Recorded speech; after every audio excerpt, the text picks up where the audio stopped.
Bueno, para este ejercicio se pide hallar el valor del ángulo alfa.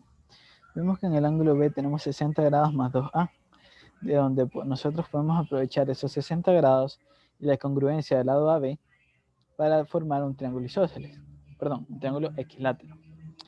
Entonces, desde el punto B trazamos un segmento hasta un punto exterior K y conectamos K con A, de manera que formemos un triángulo ABK equilátero.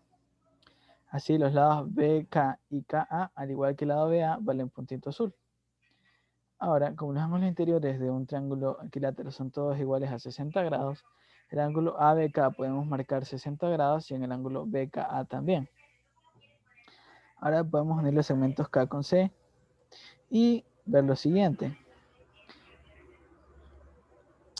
Podemos tratar de ver al punto B como, bueno, podemos ver que los segmentos AB, BK y BC son congruentes entre sí, ¿verdad? Ambos tienen la misma longitud.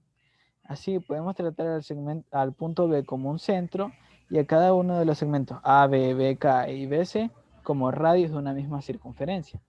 Entonces, teniendo a B como centro y a los segmentos ya mencionados como radios, podríamos eh, mostrar un arco que muestre a estos tres puntos A, K y C como puntos pertenecientes a una circunferencia y bueno, a B como centro, ¿verdad? Ahora, hecho esto, nosotros podemos hablar de relaciones entre arcos y ángulos, o entre cuerdas y ángulos. Por ejemplo, sabemos que, antes que nada, el ángulo ABC era de 60 grados más 2A. Como hemos ocupado 60 grados, el ángulo de aquí debe ser igual a 2A. El ángulo KBC debe ser igual a 2A, ¿verdad? Ya, ahora, sabemos que en la circunferencia a cuerdas congruentes le corresponden ángulos congruentes. De allí, por ejemplo, si nosotros hablamos de la cuerda KC, esta de aquí, le corresponden ángulos congruentes en los triángulos KBC y KAC.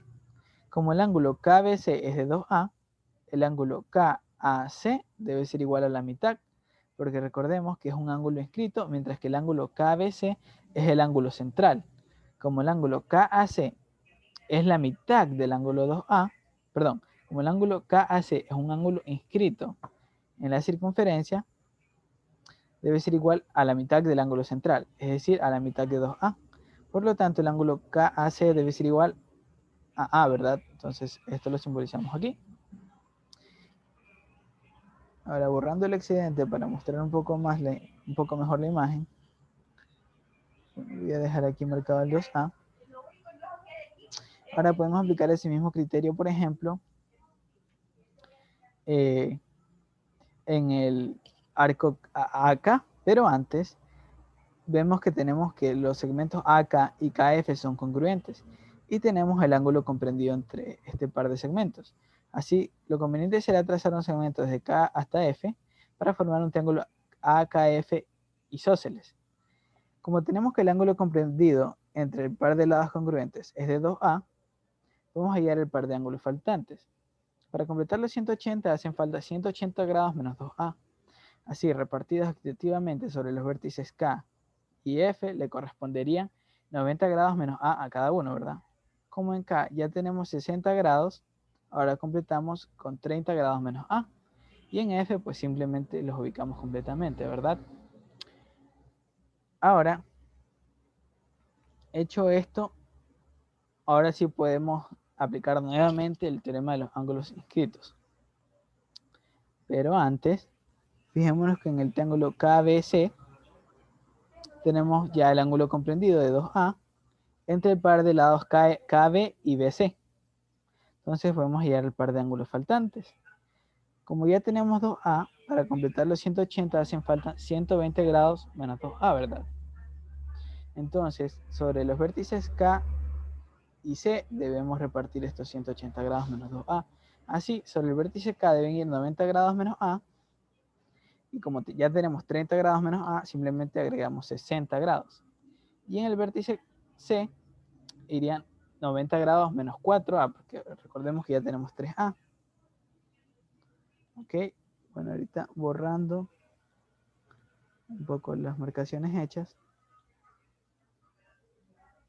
Ahora, entonces, en lugar de poner los 90 grados menos 4A que corresponden al vértice C, vamos a dejarlo ahí de momento y retomar el teorema del ángulo inscrito.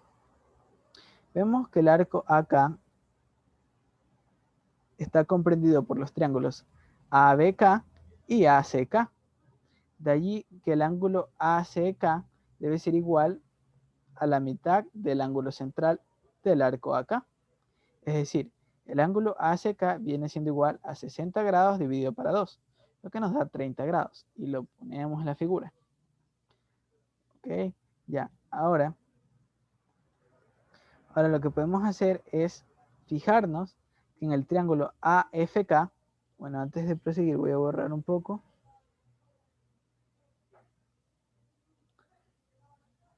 En el triángulo AFK, nosotros tenemos que el segmento AC divide al ángulo A en dos partes iguales, ¿verdad? Y recordemos que el ángulo A es el ángulo desigual del triángulo isósceles. Por lo tanto, el segmento AC se comporta como bisectriz del triángulo isósceles AFK.